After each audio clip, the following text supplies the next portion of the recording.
बिस्मिल्लाहिर्रहमानिर्रहीम। अस्सलाम वालेकुम। Welcome to Alpine Academy. Biology for class 9th and matric Sindh Text Book Board Jamshoro. Chapter 1, ये video का पार्ट 1 है जिसमें हम इंट्रोडक्शन टू बायोलॉजी का पहला पार्ट डिस्कस करेंगे। इस वीडियो में हम लोग पहला पार्ट डिस्कस करेंगे फर्स्ट चैप्टर का, which is introduction to biology. जैसा कि मैं आप लोगों को पहले भी बता के आ चुकी हूँ। पहले हम डिस्कस करेंगे व्हाट इज साइंस, फिर व्हाट इज बायोलॉजी, फिर माइक्रोबायोलॉजी के बारे में हम लोग पढ़ेंगे, फिर study of biology provides information about, यानी कि बायोलॉजी हमें क्या क्या मालूमात देती है। उसके बाद हम ब्रांचेस पढ़ेंगे बायोलॉजी की और उसका लिंक दूसरे साइंस से क्या है। पहले हम साइंस की डेफिनेशन के बारे में पढ़ेंगे कि साइंस होती क्या है। What is science? The word science is a Latin word means to know, यानी कि ये लैटिन जुबान से लिया गया है अल्फाज और इसका मतलब है टू नो, यानी कि जानना, इंसानों के बारे में जानना, उनकी जिंदगी के बारे में जानना। इन सबको हम साइंस कहते हैं। Science basically is a way of knowing. Science हमें ये बताता है कि लिविंग थिंग्स जो है हमारी जमीन पे वो बनती कैसे हैं, उनके अंदर क्या क्या प्रोसेसेस होते हैं कि वो आराम से अपनी जिंदगी गुजार सकें, और लिविंग थिंग्स जो है नॉन लिविंग थिंग्स से कैसे डिफ्रेंशिएट होती हैं, और ये आपस में कैसे इंटरेक्ट करते हैं, और न्यू ऑर्गेनिजम्स कैसे बनते हैं, ये सब हमें जो है वो साइंस बताती है। उसके बाद बायोलॉजी, ये बेसिकली साइंस की ब्रांच है। और what is biology? Branch of natural science that deals with the study of living organisms and different phenomena of life, यानी कि लिविंग ऑर्गेनिजम्स के बारे में ये बताती है बायोलॉजी, और उसकी लाइफ जो लिविंग ऑर्गेनिज्म की जिंदगी है उसमें क्या क्या फिनोमेना होते हैं, क्या क्या प्रोसेसेस होते हैं, उसके बारे में हमें बायोलॉजी बताती है। Divided into two main branches, zoology और बॉटनी। बायोलॉजी दो मेन ब्रांचेस में डिवाइडेड है, एक जूलॉजी जिसमें हम एनिमल्स के बारे में पढ़ते हैं, and botany is basically study of plants. What is microbiology? पहले मैं आप लोगों को माइक्रोबायोलॉजी की हिस्ट्री के बारे में बता देती हूँ। पहले क्या होता था, जितने भी ऑर्गेनिजम्स थे वो प्लांट्स और एनिमल्स में सिर्फ और सिर्फ डिवाइडेड थे, लेकिन जैसे जैसे तरक्की होती गई तो साइंटिस्ट ने गौर किया कि कुछ ऐसे ऑर्गेनिजम्स हैं जो कि बहुत छोटे हैं, जो कि हम अपनी नेकेड आई से नहीं देख सकते। उनको देखने के लिए हमें माइक्रोस्कोप की जरूरत पड़ रही थी, तो जिसकी वजह से साइंटिस्ट ने उनका एक अलग ही जो है वो ग्रुप बना दिया, जिसकी स्टडी को हम माइक्रोबायोलॉजी कहते हैं। इसकी डेफिनेशन ये होती है, study of all the small usually microscopic organisms is called microbiology, यानी कि वो सारे ऑर्गेनिज्म जो कि बहुत छोटे होते हैं, जिनको देखने के लिए हमें माइक्रोस्कोप की जरूरत होती है, वो सारे ऑर्गेनिजम्स के बारे में पढ़ना माइक्रोबायोलॉजी कहलाता है। Now study of biology provides information about, यानी कि बायोलॉजी हमें क्या क्या मालूमात देती है। पहला पॉइंट है various kinds of living organism existing on earth, यानी कि कितने डिफरेंट डिफरेंट काइंड्स होते हैं एक ऑर्गेनिज्म के जो कि हमारी जमीन पे पाए जाते हैं, जैसे कि जानवर हो गए, इंसान हो गए, परिंदे हो गए, कीड़े हो गए। तो ये सारी डिफरेंट टाइप्स हैं, तो ये हमें बायोलॉजी प्रोवाइड करती है। उन relation of existing organisms with extinct organisms, यानी कि जो एग्जिस्टिंग ऑर्गेनिजम्स हैं, जो अभी प्रेजेंट हैं, जो अभी जिंदा हैं हमारी जमीन पे ऑर्गेनिजम्स, उनका पुराने यानी कि एंशिएंट ऑर्गेनिजम्स से क्या रिलेशन है, वो हमें बायोलॉजी प्रोवाइड करता है। Identification and grouping of living organisms on the basis of similarities and dissimilarities, यानी कि ऑर्गेनिजम्स में क्या क्या सेम चीजें हैं और क्या क्या उनमें डिफरेंट चीजें हैं, उनके हिसाब से उनकी डिवीजन करना। जैसे परिंदे सारे के सारे तकरीबन उड़ते ही हैं, तो ये इनमें सिमिलैरिटीज हो गई। परिंदे जानवरों से मुख्तलिफ होते हैं, तो ये डिससिमिलैरिटीज हो गई, यानी कि परिंदे और जानवरों का डिफरेंट ग्रुप हो गया। इंसानों का इस तरह से डिफरेंट ग्रुप होता है, कीड़ों का डिफरेंट ग्रुप होता है। तो ऐसे ये हमें बायोलॉजी बताता है कि किसका क्या ग्रुप है। Structure and function of an organism, एक ऑर्गेनिज्म कैसे बना हुआ है वो हमें बायोलॉजी प्रोवाइड करता है, और उसके क्या क्या डिफरेंट काम होते हैं। फिर पॉइंट आता है inheritance of characters from one generation to next, यानी कि जैसा कि हम लोगों को पता है कि एक सेल के अंदर क्रोमोसोम्स होते हैं, उसमें जीन्स होते हैं जिसमें सारी सेल की इंफॉर्मेशन होती है, तो वो उसका एक जो है पेरेंट से ऑफ स्प्रिंग तक कैसे ट्रांसफर होता है, ये भी हमें बायोलॉजी प्रोवाइड करती है। Relationship of organisms to their environment, यानी कि एक ऑर्गेनिज्म का उसकी जो सराउंडिंग्स है उससे क्या रिलेशन है, वो कैसे उससे ताल्लुक रखता है, वो हमें बायोलॉजी प्रोवाइड करता है। Harmful and beneficial effects produced by different living organisms etcetera, यानी कि एक ऑर्गेनिज्म दूसरे ऑर्गेनिज्म को क्या क्या फायदे पहुंचाता है और क्या क्या नुकसान पहुंचाता है, उसके बारे में भी बायोलॉजी हमें बताती है। ब्रांचेस ऑफ बायोलॉजी, पहली ब्रांच है मॉर्फोलॉजी। मॉर्फी का मतलब होता है फॉर्म, यानी कि समथिंग रिलेटेड विद फॉर्म।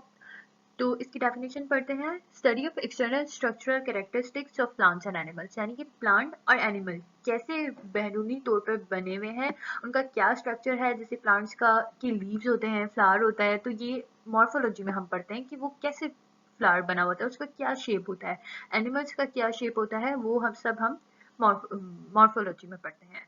फिर आ जाती है second branch, anatomy. Ana means up, tom means to cut. Study of internal structures और ऑर्गन्स ऑफ एन ऑर्गेनिज्म, यानी कि एक ऑर्गेनिज्म को हम लोग जब कट करते हैं तो उसमें हमें पता है कि ऑर्गेनिज्म के अंदर ऑर्गन्स होते हैं, पूरा ऑर्गन सिस्टम बना होता है। तो एक एक ऑर्गेनिज्म को कट करके उसकी डिटेलिंग में पढ़ना, उसको हम एनाटमी कहते हैं। हिस्टोलॉजी, हिस्टोस मीन्स वेब और टिश्यू, मतलब समथिंग रिलेटेड विद टिश्यू। तो study of tissues of plants and animals under a microscope, यानी कि एक टिश्यू के बारे में पढ़ना। प्लांट्स और एनिमल्स के जो टिश्यूज होते हैं, जो कि सेल्स का गुच्छा बनता है, हमें सबको पता है वो मिलके टिश्यू बनाते हैं, तो उसकी स्टडी करना अंडर अ माइक्रोस्कोप, उसको हम हिस्टोलॉजी कहते हैं। फिर आ जाती है साइटोलॉजी और सेल बायोलॉजी।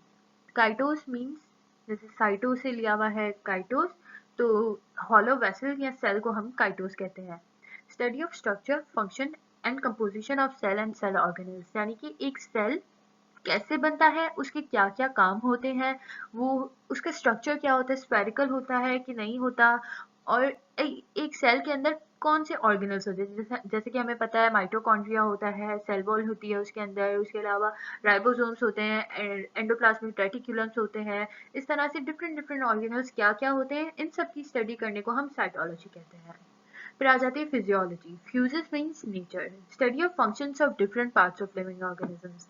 अच्छा, एनाटमी में हमने ये पढ़ा कि उन स्ट्रक्चर्स के बारे में पढ़ना, इंटरनल स्ट्रक्चर्स या ऑर्गन्स के बारे में पढ़ना। लेकिन फिजियोलॉजी में ये होता है, उन जो पार्ट्स होते हैं, डिफरेंट पार्ट्स होते हैं एक लिविंग ऑर्गेनिज्म के, यानी कि ऑर्गन्स जो डिफरेंट होते हैं, जैसे कि लिवर हो गया, किडनी हो गई, तो उनके फंक्शंस के बारे में पढ़ना कि वो क्या क्या काम करते हैं, उसको हम फिजियोलॉजी में पढ़ते हैं। जैसे हमें पता है हार्ट ब्लड को पंप करता है, तो वो हम फिजियोलॉजी में पढ़ते हैं। इकोलॉजी, ओइकोस मीन्स होम, यानी कि something related with home. Study of relationships of living organisms with each other and with their non living environment, also called environmental biology. यानी कि एक ऑर्गेनिज्म का दूसरे ऑर्गेनिज्म से क्या ताल्लुक है, उसके बारे में हम इकोलॉजी में पढ़ते हैं। और उनका अपने जो नॉन लिविंग एनवायरनमेंट है, यानी कि उसकी जो सराउंडिंग्स हैं जिसमें वो ऑर्गेनिज्म रहता है, उसका उससे क्या रिलेशन है। जैसे कि हमारा प्लांट से रिलेशन है, यानी कि एक लिविंग ऑर्गेनिज्म का दूसरे लिविंग ऑर्गेनिज्म से रिलेशन है। प्लांट्स कार्बन डाइऑक्साइड जो है वो इनहेल करते हैं और ऑक्सीजन एक्सहेल करते हैं, जिसकी वजह से हम ऑक्सीजन आराम से वो है इनहेल कर सकते हैं। ये हमारा लिविंग ऑर्गेनिज्म से रिलेशन हो गया। और नॉन लिविंग एनवायरनमेंट से हमारा कैसे रिलेशन है, जैसे एयर हो गई, वाटर हो गया, तो ये सब हम इकोलॉजी में पढ़ते हैं, इसको हम इन्वायरमेंटल बायोलॉजी भी कहते हैं। Embryology. Embryon means embryo. Study of developmental changes after zygote formation up to an organism is formed. Also called developmental biology. यानी कि जब हमें पता है कि एक स्पर्म और एक की फ्यूजन होती है, उसके बाद जायगोट बनता है। तो जायगोट बनने के बाद जब तक ऑर्गेनिज्म बनता है, तब तक जितने भी स्टेजेस आते हैं, यानी कि उसमें जो जो चेंजेस आती हैं, उन सब के बारे में पढ़ने को हम एम्ब्रियोलॉजी कहते हैं। और उसमें डेवलपमेंट होती जाती है, तो जिसकी वजह से हम उसे कहते हैं डेवलपमेंटल बायोलॉजी। फिर आ जाती है taxonomy. Taxes means grouping and norms means laws related to naming. Study related to description, identification, classification and scientific naming of living organisms according to their similarities and dissimilarities. यानी कि वही बात आ गई कि एक ऑर्गेनिज्म की डिवीजन उनकी same बातों की वजह से, और उनकी उनमें क्या क्या डिफरेंट चीजें हैं, उस हिसाब से उनकी डिवीजन करना। जैसे इंसान हो गए, जानवर हो गए, परिंदे हो गए, कीड़े हो गए, माइक्रो ऑर्गेनिजम्स की एग्जांपल दे दी मैंने अभी आपको, तो वो सब डिवाइड हुए हैं अपने अपने क्लासेस में, तो वो हम उसके बारे में जो पढ़ते हैं वो टैक्सोनॉमी में पढ़ते हैं। Genetics, genesis means origin.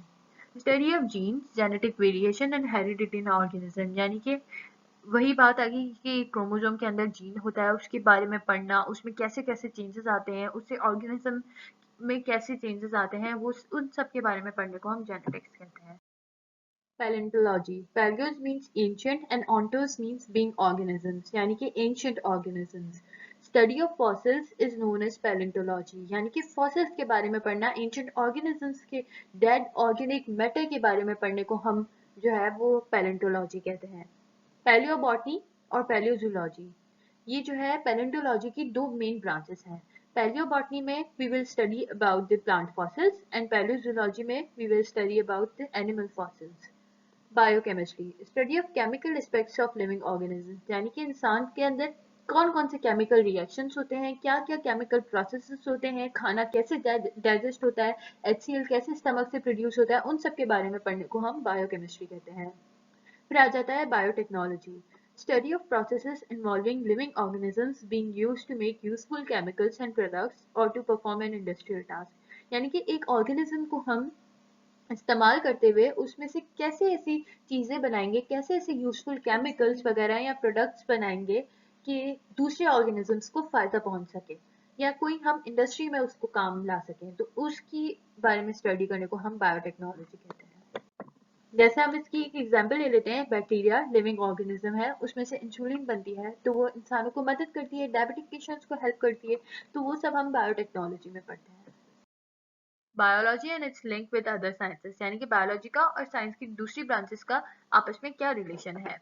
Biochemistry, chemistry और बायोलॉजी का relation, study of chemical and physico chemical processes and substances that occur with in living organism, यानी कि इंसान के अंदर या लिविंग ऑर्गेनिजम्स के अंदर कौन कौन से केमिकल्स रिलीज होते हैं और उनका क्या क्या आपस में रिएक्शन होता है, उसकी स्टडी को हम बायोकेमिस्ट्री कहते हैं। जैसे इंसानों की एग्जांपल ले लेते हैं कि हमारे स्टमक से HCl रिलीज होता है, फिर वो डाइजेशन में हेल्प करता है, हमारे अंदर गैस्ट्रिक ग्लैंड्स होते हैं, अपने अपने केमिकल्स रिलीज करते हैं, फिर उनका क्या प्रोसेस होता है, ये सब हम बायोकेमिस्ट्री में पढ़ते हैं।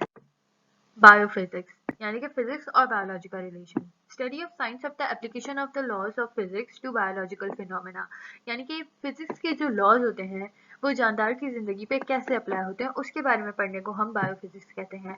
Biometry, branch of mathematics where data and measurements related to living organisms are dealt with, यानी कि एक मैथमेटिक्स के जो डेटाज होते हैं पूरे या मेजरमेंट्स वगैरह होती हैं, वो एक जानदार की जिंदगी पे कैसे अप्लाई होती हैं। जैसे कि हम एक एग्जाम्पल दे देती हूँ, जैसे हम लोग दूध लेने जाते हैं तो हम कहते हैं इतना किलो दूध, 2 किलो दूध, 3 किलो दूध लाना है, या तो फिर हम भागते हैं तो हम इतने किलोमीटर्स भागे हैं और इतनी कैलोरीज हमारी बर्न हुई हैं, तो ये जो है इंसानों का रिलेशन और मैथ्स का रिलेशन है, तो उसके बारे में पढ़ने को हम बायोमेट्री कहते हैं। Behavioural biology, study of change in activity of an organism in response to a stimulus, यानी कि एक ऑर्गेनिज्म को एक्सटर्नल स्टिमुलस से कैसे उसकी एक्टिविटीज में चेंज आता है। जैसे कि एक एग्जाम्पल आपको देती हूँ, जैसे कि हम कोई अचानक से तेज रोशनी हमारी आंखों पे पड़े तो हम फौरन से आंखों के ऊपर हाथ रख देते हैं, या तो फिर कोई तेजी से बॉल हमारी तरफ आ रहा हो तो हमारी आंखें एकदम से झपट जाती हैं, तो ये हमारे एक्सटर्नल स्टिमुलस की वजह से हमारी एक्टिविटी में चेंज आया, आंखें बंद हुई, तो इस बारे में पढ़ने को हम बिहेवियरल बायोलॉजी कहते हैं। Biosociology, study of social interaction in terms of analogy with the vital processes of the living organism, यानी कि एक इंसान का दूसरे इंसान से क्या ताल्लुक है और उसका जो नॉन लिविंग एनवायरनमेंट है उसका क्या ताल्लुक है, इन सब के बिहेवियर्स के बारे में या इन सब का आपस में ताल्लुक के बारे में पढ़ने को हम बायोसोशियोलॉजी कहते हैं। आपको कोई भी क्वेश्चंस हो इस चैप्टर से रिलेटेड या इस टॉपिक से रिलेटेड, तो आप लोग इस ईमेल पे मैसेज कर सकते हैं हमें, या इस नंबर पे व्हाट्सएप कर सकते हैं, या तो फिर नीचे कमेंट्स बॉक्स में आप मैसेज छोड़ दें, हम ज़रूर जवाब देंगे। Thank you.